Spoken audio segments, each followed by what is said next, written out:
Di video kali ini saya akan merangkum alur cerita dari film Unbroken yang dirilis tahun 2014 silam. Film yang disutradarai oleh Angelina Jolie ini diangkat dari kisah nyata yang terjadi di saat Perang Dunia Kedua sedang berlangsung.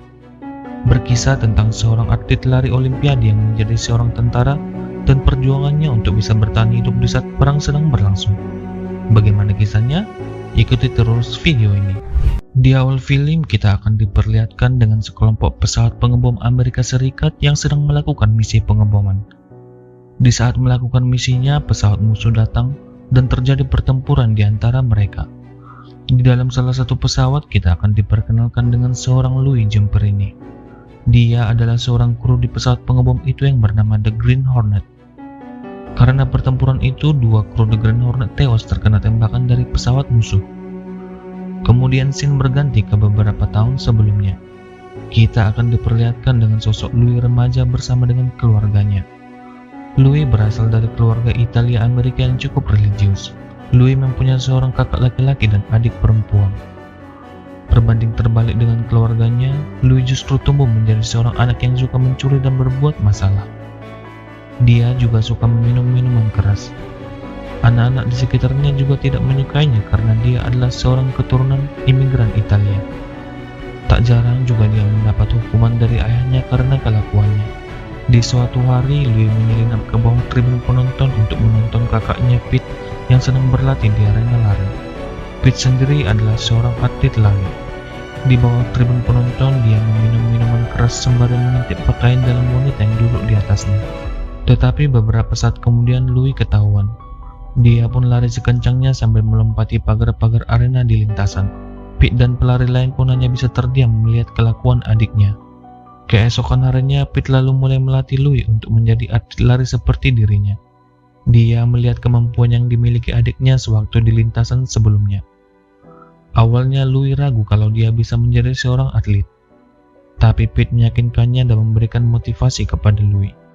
Pete kemudian membawa Louis ke pelatihnya dan mengadakan pertandingan dengan pelari lainnya. Karena motivasi dari Pete, Louis pun berhasil mengungguli pelari-pelari lainnya. Pelatih Pete yang melihatnya sangat terkesan dengan kemampuan Louis. Beberapa tahun kemudian, Louis sudah tumbuh dewasa. Kemampuannya pun semakin hebat. Dia bahkan memecahkan rekor sebagai pelari SMA tercepat dalam sejarah Amerika Serikat. Karena kemampuannya, Louis pun akan ikut serta dalam Olimpiade Berlin di tahun 1936, serta menjadi pertandingan besar pertamanya. Louis bukan lagi anak yang suka membuat masalah seperti sebelumnya. Saatnya pun tiba. Louis akan pergi sendirian ke Jerman. Dia akan berpisah dengan kakaknya yang selalu mendampinginya dan memberinya motivasi. Sebelum berpisah, Pete berpesan kepada Louis kalau saat-saat sakit senilai dengan kemenangan seumur hidup. Scene kemudian berganti. Kembali lagi ke masa perang, Louis dan timnya berhasil melakukan misinya dan kembali ke pangkalan militer di Hawaii. Di pangkalan militer itu, Louis masih tetap berlatih lari didampingi temannya sesama tentara. Belum lama mereka kembali, Louis dan timnya kembali mendapatkan sebuah misi penyelamatan. Mendengar kabar itu, Louis sedikit kesal karena mereka sebenarnya baru saja kembali. Ditambah lagi, tujuan mereka kali ini adalah lautan yang sangat luas. Karena pesawat mereka sebelumnya sudah rusak, mereka lalu diberikan sebuah pesawat baru yang tak beda dengan pesawat sebelumnya. Singkat cerita, mereka pun sudah sampai di lokasi penyelamatan. Namun mereka tidak melihat apa-apa selain hamparan laut yang sangat luas di sana. Tapi di saat mereka sedang mencari, musibah pun terjadi dan menjadi awal dari semua cerita. Pesawat mereka mengalami kerusakan dan mesinnya pun mati. Beberapa saat kemudian, pesawat mereka akan segera jatuh dan menghantam air laut. Scene kemudian berpindah. Film akan beralih ke beberapa tahun sebelumnya. Kita akan melihat Louis yang sudah berada di Jerman untuk mengikuti Olimpiade Berlin 1936. Keluarga Louis hanya bisa mendengarkan pertandingannya dari radio. Karena pada masa itu televisi belum ada dan tidak secanggih sekarang. Saat pertandingan kemudian tiba, Louis akan bertanding di lari jarak 5.000 meter bersama pelari Amerika lainnya. Di awal putaran, Louis berada di urutan paling belakang. Namun setelah mendekati putaran terakhir, Louis berhasil mengejar dan bahkan menjadi pelari Amerika pertama pada pertandingan ini unggul dari pelari-pelari Amerika lainnya. Walaupun tidak juara, tapi Louis sangat senang, begitu juga dengan keluarganya yang di rumah. Louis bahkan memecahkan rekor sebagai pelari dengan putaran terakhir tercepat. Scene kemudian beralih lagi di saat Louis berada di pesawat. Pesawat mereka lalu seketika jatuh dan menghantam air laut. Louis sempat terjebak di dalam pesawat dan tenggelam. Tapi beberapa saat kemudian dia berhasil meloloskan diri ke permukaan. Louis pun berhasil selamat bersama dua orang temannya, Meg dan Philip. Kini mereka bertiga pun terombang-ambing di atas sekoci di lautan yang sangat luas. Meg pun mulai panik, tapi Louis berusaha menenangkannya. Louis lalu menemukan beberapa batang coklat dan sebotol air minum mineral. Louis mengatakan kepada Meg untuk memakan coklatnya 2 potong per hari dan 2 teguk air sehari agar mereka bisa hemat dan selamat. Keesokan harinya saat terbangun, Louis melihat sebuah pesawat melintas. Mereka pun segera menembakkan suara dan berteriak memanggilnya. Namun sayangnya usaha mereka sia-sia dan pesawat itu pun semakin menjauh. Louis lalu melihat coklat persediaan mereka sudah habis dimakan. Louis pun bertanya kepada Meg apa yang sudah dilakukannya. Meg hanya terdiam. Louis pun sangat marah dan kesal kepada Meg. Sampai pada hari ketiga mereka hanya bisa memenuhi nasib mereka yang terombang-ambing di lautan. Suatu saat seekor burung hinggap di sekoci mereka. Louis lalu dengan cepat menangkapnya. Mereka lalu memotong burung itu dan memakannya mentah-mentah. Tapi mereka malah muntah-muntah setelah memakannya. Karena sudah tidak ada lagi yang bisa dimakan, Phil lalu mengusulkan untuk memancing ikan dengan peralatan seadanya. Mereka pun berhasil menangkap seekor ikan dan dengan senangnya mereka mulai memakannya mentah-mentah. Phil mengatakan kalau mereka seperti memakan sushi, seperti orang Jepang yang biasa makan. Phil lalu bercerita kalau ada seorang yang bernama Eddie Rickenbacker bersama kru kapalnya terombang-ambing di laut selama 24 hari dan selamat. Tapi banyak dari mereka yang menjadi gila. Phil lalu memotivasi Meg dan Louis untuk dapat bertahan dan juga saling berbicara agar pikiran mereka selalu terjaga. Hari demi hari pun mereka lalui di atas sekoci. Persediaan minum mereka juga sudah habis. Panas terik matahari dan dinginnya malam menjadi hal yang biasa mereka lalui setiap harinya. Hingga suatu malam badai pun datang dan mengombang-ambingkan mereka. Di tengah keputusasaannya, Louis berdoa jika dia selamat, dia akan mendedikasikan hidupnya untuk Tuhan. Beberapa saat kemudian badai pun mulai reda. Keesokan harinya hujan turun dan membangunkan mereka. Dengan senangnya mereka mulai meminum air hujan dan menampungnya untuk bekal selanjutnya. Pada hari ke-27 sebuah pesawat kembali melintas di atas mereka. Mereka lalu menembakkan suara, tapi pesawat itu tidak melihat mereka dan semakin menjauh. Namun tiba-tiba pesawat itu berbalik arah kepada mereka. Mereka sangat senang dan berpikir akan selamat. Tapi beberapa detik kemudian pesawat itu malah menembaki mereka bertubi-tubi. Ternyata itu adalah pesawat musuh yang sedang lewat di atas mereka. Seketika saja mereka kemudian terjun ke laut untuk berlindung. Di dalam air juga terlihat banyak ikan hiu yang mendekati mereka. Mereka kemudian kembali naik ke atas sekoci setelah pesawat itu pergi. Karena serangan itu sekoci mereka pun rusak. Tapi untungnya mereka berhasil memperbaikinya. Di saat memperbaiki sekocinya, sekelompok ikan hiu menyerang mereka. Tapi Meg dengan cepat memukulnya dan menjauhkan mereka. Hari demi hari pun kembali mereka lalui seperti biasa. Terlihat juga Meg yang sudah semakin lemah dan tidak sadarkan diri. Pada malam harinya, Meg lalu mengembuskan napas terakhirnya dan mati. Louis dan Philip kemudian hanya bisa melepaskan kepergian temannya itu dengan menenggelamkannya ke laut. Kini hanya tinggallah mereka berdua. Pada hari ke-45, sebuah kapal perang Jepang datang dan menemukan mereka yang sudah tidak berdaya. Mereka berdua kemudian dibawa ke markas tentara Jepang dan disekap di sana. Louis kemudian dibawa kepada seorang kolonel tentara Jepang. Dia lalu ditanyai tentang pasukan Amerika Serikat yang berada di Hawaii. Louis hanya mengatakan tidak tahu apa-apa. Sang kolonel lalu menunjukkan sebuah poster kepada Louis dan bertanya apakah itu dirinya. Kolonel itu mengatakan kalau Louis adalah seorang atlet olimpiade yang terkenal. Louis kemudian bertanya apa yang terjadi dengan para marinir yang seharusnya Louis selamatkan dan menjadi misi terakhir Louis. Kolonel itu mengatakan kalau para marinir itu sudah mati dipenggal. Mendengar itu, Louis pun sangat marah karena dia tertangkap untuk hal yang sia-sia. Keesokan harinya, Louis dan Philip lalu dipanggil menghadap sang kolonel. Mereka ditelanjangi lengkap dengan tentara Jepang yang menodongkan senjata kepada mereka, serta dengan tentara Jepang dengan katana yang siap membunuh mereka. Louis dan Philip berpikir kalau itu adalah saat-saat terakhir mereka akan hidup. Tapi kemudian mereka hanya dimandikan dan dibersihkan. Pada malam harinya mereka berdua dan para tahanan perang lainnya dibawa ke suatu tempat menggunakan kapal dengan mata tertutup. Mereka pun tiba di kota Tokyo, kota yang seharusnya Louis datangi sebagai atlet olimpiade yang diadakan di kota itu. Louis dan Philip pun terpisah dan dibawa ke tempat yang berbeda. Louis beserta tahanan lainnya lalu dibawa ke sebuah kamp tahanan perang. Mereka lalu dibariskan. Lalu kita akan diperkenalkan dengan Kopral Watanabe yang berkuasa di kamp itu. Di antara para tahanan lain, Watanabe dikenal dengan julukan si burung karena suka menguping. Dia tidak segan-segan membunuh para tahanan.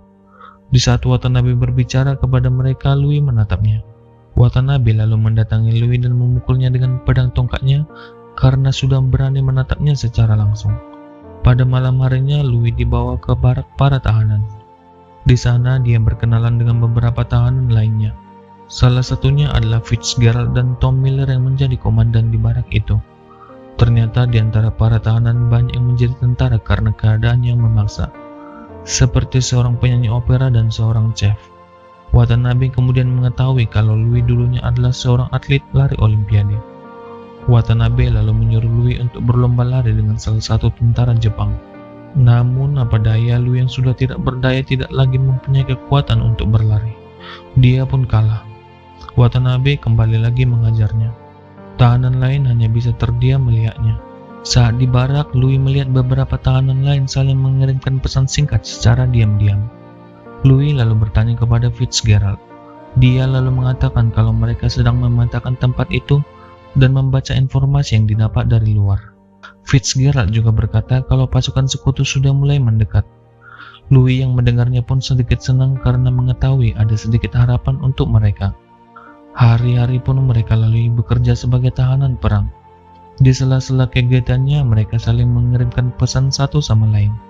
Louis juga sudah terlibat di dalamnya. Suatu hari mereka ketahuan dan Watanabe menemukan peta dan surat-surat yang mereka buat. Watanabe lalu menyiksa Tom, pemimpin di barak itu. Louis dan tahanan lain hanya bisa melihatnya dan tidak bisa berbuat apa-apa. Louis berencana untuk membunuh Watanabe secara diam-diam. Tapi Fitzgerald memperingatkannya. Dia mengatakan bertahan hidup sampai perang berakhir adalah cara satu-satunya untuk mengalahkannya. Di luar camp terlihat juga pertempuran pun semakin dekat dengan mereka. Keesokan harinya, dua orang dari Radio Tokyo mendatangi Louis di camp tahanan.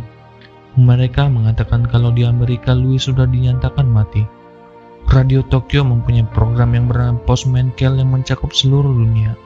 Mereka menawari Louis untuk mengabari keluarganya kalau dia masih hidup. Lalu Louis kemudian dibawa ke stasiun Radio Tokyo.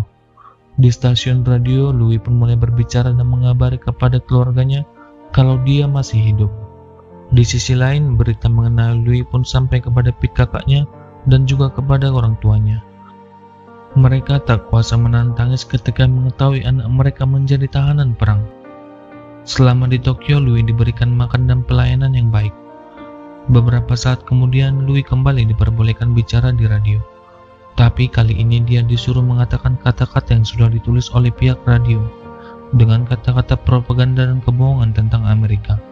Louis kemudian menolaknya, namun kedua orang itu menawarkannya lagi, dengan janji mendapatkan kehidupan yang baik seperti tentara Amerika lain yang sudah melakukannya. Tapi karena kesetiaannya kepada negaranya, Louis tetap menolaknya. Dia pun dikembalikan ke kamp tahanan. Sampainya di kamp, Watanabe menghukum Louis karena sudah menolaknya. Watanabe memerintahkan semua tahanan memukul wajah Louis. Dengan terpaksa, satu persatu tahanan lalu memukul Louis hingga dia tidak berdaya.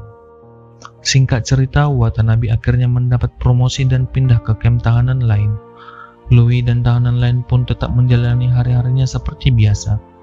Hingga suatu malam pertempuran sudah sampai ke kamp mereka. Keesokan paginya, Louis dan tahanan lain pun dipindahkan ke kamp baru, dengan tujuan agar sekutu tidak dapat menemukan mereka. Mereka kemudian sampai di sebuah kamp yang juga sebuah tambang batu bara. Di kamp ini, para tahanan dipaksa kerja di pertambangan. Namun sayangnya Louis kembali lagi bertemu dengan Watanabe yang menjadi komandan di kamp ini. Selama di camp ini, Louis bekerja mengangkut batu bara seperti tahanan lainnya. Beberapa waktu kemudian, Watanabe mengabari kepada tahanan kalau Presiden Amerika Serikat Roosevelt sudah meninggal.